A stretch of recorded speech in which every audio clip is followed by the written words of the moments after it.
A ver, pensemos un momento en la palabra cultura. La usamos todos los días, ¿verdad? Para hablar de arte, de tradiciones, de cómo somos.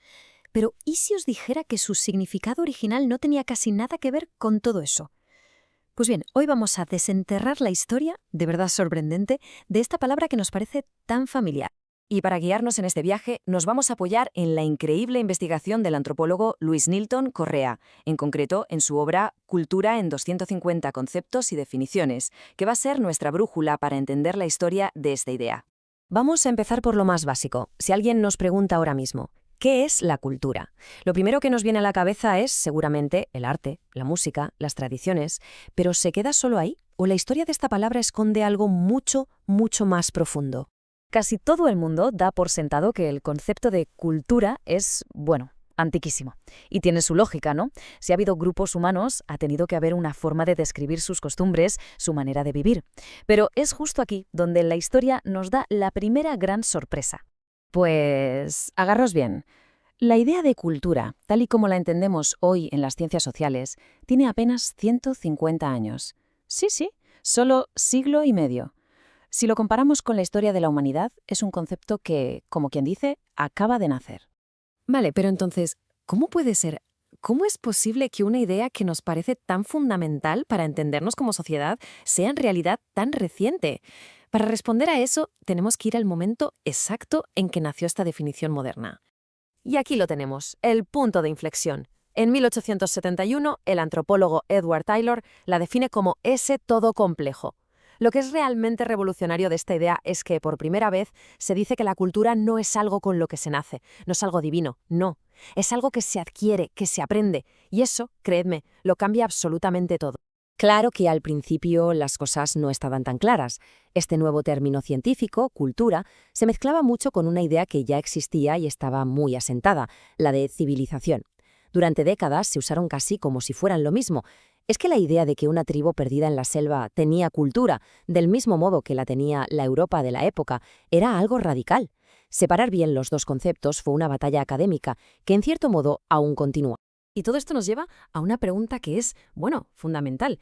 Si la idea científica es tan nueva, la palabra tiene que venir de algún sitio, ¿no? Para encontrar esa respuesta, tenemos que hacer un viaje muy, muy atrás en el tiempo.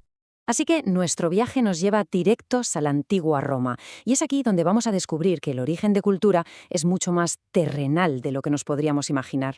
Todo arranca, en realidad, en Grecia, con su ideal de la paideia, la formación de la persona. Los romanos, que eran muy prácticos, cogieron esta idea y la fusionaron con una palabra suya potentísima, cólere. Y fijaos qué curioso, cólere significaba labrar la tierra, sí, pero también habitar un lugar y, ojo, adorar a los dioses. De esa raíz tan rica nacen cultus y por fin cultura, que en su origen significaba simple y llanamente la acción de cultivar. A ver, lo más importante que hay que entender aquí es que durante siglos y siglos, todos estos significados no estaban separados, sino que convivían. La misma raíz valía para hablar de agricultura, de educación, de tener modales y, muy importante, de la devoción religiosa. Todo formaba parte de una misma idea general de cultivo. Vale, pero ¿cómo podemos estar seguros de que todos estos significados se usaban a la vez? ¿Hay pruebas? Pues sí, las hay. Y vamos a verlo con un ejemplo histórico muy concreto que lo deja clarísimo. La prueba la encontramos en una fuente que es una auténtica joya, una de las primerísimas obras que llevó el título de Enciclopedia, publicada nada menos que en 1559. Es como tener una foto fija del conocimiento de aquella época. Y lo que nos cuenta esa enciclopedia es revelador. Si miramos la tabla, vemos que colere se usa tanto para cultivar como para adorar. La palabra cultura aparece poquitas veces y casi siempre en sentido figurado, como cultivar un sentimiento. Y la más usada de todas, cultus, se refiere solo, exclusivamente al culto religioso. Ahí lo tenemos, la prueba definitiva, todos los significados conviviendo en el mismo texto del siglo XVI. Y por si quedaba alguna duda, el texto incluye frases como Deum colere. La traducción literal sería cultivar a Dios, pero lo que significaba era adorar a Dios. Esto demuestra esa conexión total que existía en la época entre el trabajo físico de cultivar la tierra y el trabajo espiritual de cultivar la fe. Muy bien, ya tenemos todas las piezas del puzzle sobre la mesa. Tenemos la granja romana, el texto del siglo XVI y la definición científica del XIX. Ahora, toca encajarlo todo. Si lo ponemos en una línea de tiempo, el viaje es alucinante. Empezamos en Roma, con la tierra. Saltamos a la Edad Media, y a la tierra se le suma el culto a Dios. Llegamos a la Ilustración, y la idea principal pasa a ser cultivar la mente. Y todo este largo camino culmina en 1871, cuando la palabra terra se transforma en el concepto científico que manejamos. Entonces, ¿cuál es el hilo que une toda esta historia? ¿Qué es lo que conecta el arado romano con un museo de arte moderno? Pues es esa idea, la metáfora del cultivo.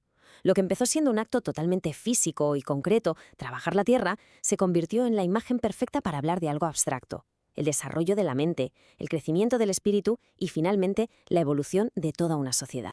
Y claro, todo este recorrido nos deja con una última reflexión. Si esta palabra ha viajado desde el campo a la iglesia, pasando por las bibliotecas y los laboratorios, ¿qué significa cultura de verdad hoy en día? Quizás la próxima vez que la usemos, recordemos que su verdadera fuerza no está en una definición cerrada, sino en su increíble capacidad para seguir siendo cultivada. Ahí queda eso para pensar.